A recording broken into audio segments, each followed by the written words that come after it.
ढाई अरब साल पुराना इतिहास लेकिन अब वजूद पर संकट। जी हाँ दोस्तों, मैं भूपेंद्र सिंह नॉकआउट एजुकेशन पे आपका स्वागत करता हूँ। ये वीडियो बेहद खास होने वाली है क्योंकि इसके अंदर हम डिस्कस करने वाले हैं जो करंट के अंदर टॉपिक चल रहा है, अरावली विवाद का। क्या सच में खतरे में है भारत की सबसे पुरानी पर्वतमाला? जानेंगे इस वीडियो के अंदर। वीडियो को अंत तक देखिएगा। अरावली क्या है और क्यों जरूरी है, पूरी डिटेल के साथ इस वीडियो के अंदर डिस्कस करेंगे। सबसे पहले हम बात करते हैं अरावली की लोकेशन के बारे में। अरावली की लोकेशन के बारे में अगर डिस्कस करें तो ये आप मैप के अंदर देख सकते हो, और जो स्टूडेंट तैयारी कर रहे हैं कॉम्पिटिटिव एग्जाम्स की या स्कूल में पढ़ रहे हैं, उन्हें अरावली रेंज का बहुत अच्छे से पता है, बहुत अच्छे से उन्हें पढ़ाया जाता है कि भारत की ही नहीं बल्कि दुनिया की पुरानी रेंजेस में से एक है अरावली।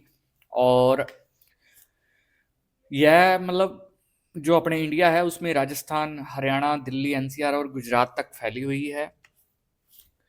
सेव अरावली ट्रेंड कर रहा है, लोग प्रदर्शन कर रहे हैं। सवाल सिर्फ एक है, क्या अरावली को धीरे धीरे खत्म किया जा रहा है? जी हाँ दोस्तों, जैसा कि आपने न्यूज़, सोशल मीडिया, हर जगह आप देख रहे हो कि अरावली अरावली अरावली, सेव अरावली। अरावली खत्म तो हमारा भारत खत्म, माउंट एवरेस्ट खत्म, मानसून खत्म। क्या है उसके बारे में सच्चाई, इसके ऊपर हम आज बात करेंगे। सबसे पहले अरावली का महत्व समझते हैं। अरावली का महत्व ये है कि ये थार रेगिस्तान को फैलने से रोकती है। एक्चुअल में नीचे से जो गर्म हवाएं आती हैं उनके आगे एक बैरियर का काम करती है, ठीक है, अरावली। क्योंकि उसके आगे जो हरियाणा है या दिल्ली है, वहाँ आप देखोगे तो एक ग्रीनरी बेल्ट है अरावली के दूसरी तरफ, और दूसरी तरफ अरावली के एक तरफ रेगिस्तान है। तो एक बॉर्डर का काम करती है अरावली, और दूसरा भूजल रिचार्ज में मदद मिलती है, क्योंकि काफ़ी सारी लोकल जो रेंस हैं जो इसी अरावली की वजह से होती हैं। और मानसून के अंदर तो एक गेम चेंजर की तरह अरावली का इम्पोर्टेंस है, क्योंकि जो अपना सीजन बैलेंस है वो अरावली और माउंट एवरेस्ट की वजह से इंडिया के अंदर मानसून आता है, सीजनल मानसून, और जिसके ऊपर 70% हमारे देश की एग्रीकल्चर डिपेंड करती है, वो भी इसी अरावली की वजह से है। और दिल्ली एनसीआर के जो ग्रीन लंग्स, यानी कि जो दिल्ली एरिया के अंदर जो ग्रीन बेल्ट है, वो भी अरावली की वजह से है। अगर अरावली कमजोर होती है तो वो जो उसके आसपास का ग्रीन बेल्ट है एनसीआर के आसपास का है, वो खत्म हो जाएगा। पानी, पर्यावरण, जीवन, तीनों पर असर पड़ता है। ये है इम्पोर्टेंस ऑफ अरावली।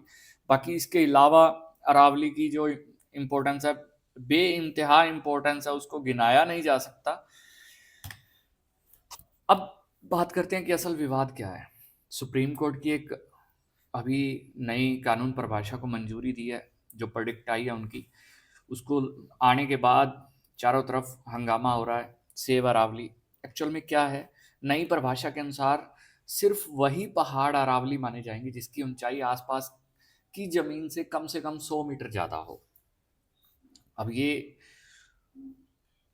देखने में तो ऐसे लग रहा है कि 100 मीटर ज़्यादा हो। 100 मीटर कितना का होता है? लेकिन आपको जानकर हैरानी होगी कि जो विशेषज्ञ हैं, एक्सपर्ट हैं, वो ये बताते हैं कि जो अरावली का क्षेत्र है, क्योंकि अरावली बहुत पुराना मतलब जो रेंज है उसमें से एक है, और उसके जो 80 से 90% जो क्षेत्र हैं वो 100% से कम ऊंचाई के हैं। और इस तरीके से इस प्रोडक्ट की वजह से 80 से 90% क्षेत्र कानूनी सुरक्षा से बाहर हो सकता है, और इसमें खनन, निर्माण और रियल एस्टेट की जो एक्टिविटीज़ हैं वो बढ़ जाएंगी। यही वजह है कि लोग इसे अरावली के लिए खतरा बता रहे हैं। ये एक्सपर्ट्स का मानना है। और जो इन्वायरमेंट के एक्सपर्ट हैं, जो पर्यावरणविद हैं, विशेषज्ञ हैं, वो क्या कहते हैं कि कानूनी सुरक्षा कम होते ही जो इलीगल माइनिंग है वो बढ़ेगी, पहाड़ कटेंगे, जंगल खत्म होंगे, और जो वाटर लेवल है, ग्राउंड लेवल का भूजल स्तर है वो नीचे आएगा, और दिल्ली एनसीआर में प्रदूषण और गर्मी बढ़ेगी। ये इन्वायरमेंट एक्सपर्ट्स का कहना है। और इसी डर के कारण लोग सड़कों पर उतरे हैं, और सेव अरावली अभियान शुरू हुआ है। हर तरफ ट्विटर पे, हर जगह जहाँ पे भी आप देखोगे सोशल मीडिया पे, एक ही चीज ट्रेंड कर रही है, सेव अरावली। और सरकार का पक्ष क्या है? एक्चुअल में इस वीडियो के अंदर मैं आपको हर तरफ का पक्ष लेके आया हूँ कि उनका क्या मानना है और उनका क्या मानना है, क्योंकि कभी भी एक तरफ की बात सुन के आप अपने आप अंदर के अंदर जजमेंट नहीं बनानी चाहिए। हमें हमें सब तरफ का सोचना चाहिए। सरकार का पक्ष कहता है कि सरकार और प्राइवेट मंत्रालय का क्या कहना है कि अरावली की सुरक्षा खत्म नहीं की जा रही। इल्लीगल जो माइनिंग है उसको रोकने के लिए जो नियम है, जो कानून है, वो सख्त बनाए जाएंगे। और बिना कोई साइंटिफिक जो प्लानिंग है, कोई भी नया जो माइनिंग है वो पट्टा यानी कि लीज पे नहीं दिया जाएगा। और माइनिंग फ्री जोन बढ़ाए जाएंगे। माइनिंग फ्री जोन वो होते हैं जहां किसी भी प्रकार की कोई भी माइनिंग करने की परमिशन किसी को भी नहीं होती। ऐसी मतलब कुछ सेंसिटिव जोन बना दी जाती हैं कि यहाँ पे माइनिंग बिल्कुल बैन है, जैसे रिजर्व्ड कर दिया जाता है। तो सरकार का कहना है कि माइनिंग फ्री जोन बढ़ाए जाएंगे। ये सरकार का पक्ष है। और सरकार का दावा है कि यह परिभाषा कानून को स्पष्ट करने के लिए है, न कि नुकसान पहुंचाने के लिए है। अब सवाल ये नहीं है कि विकास चाहिए या नहीं, बल्कि सवाल यह है कि विकास और पर्यावरण के बीच संतुलन कैसे बने।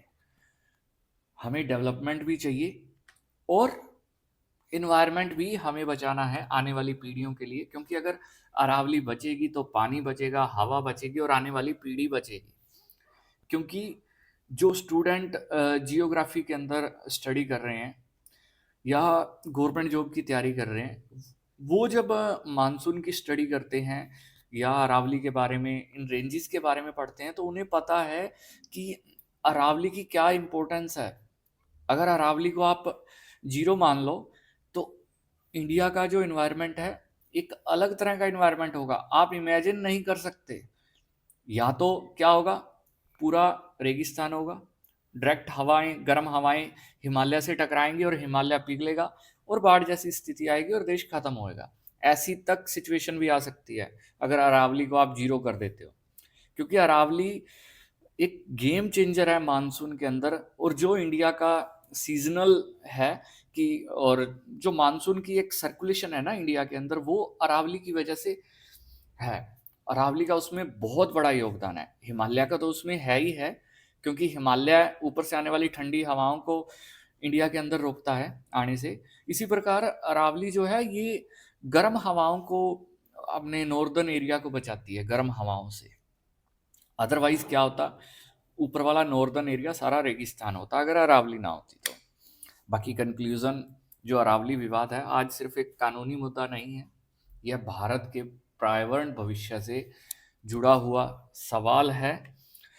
जरूरत है पारदर्शी नीति की, सख्त निगरानी की, जनता और जो एक्सपर्ट्स हैं उनकी पार्टनरशिप की।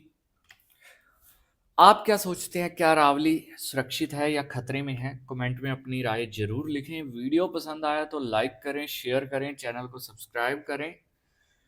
Thank you for watching.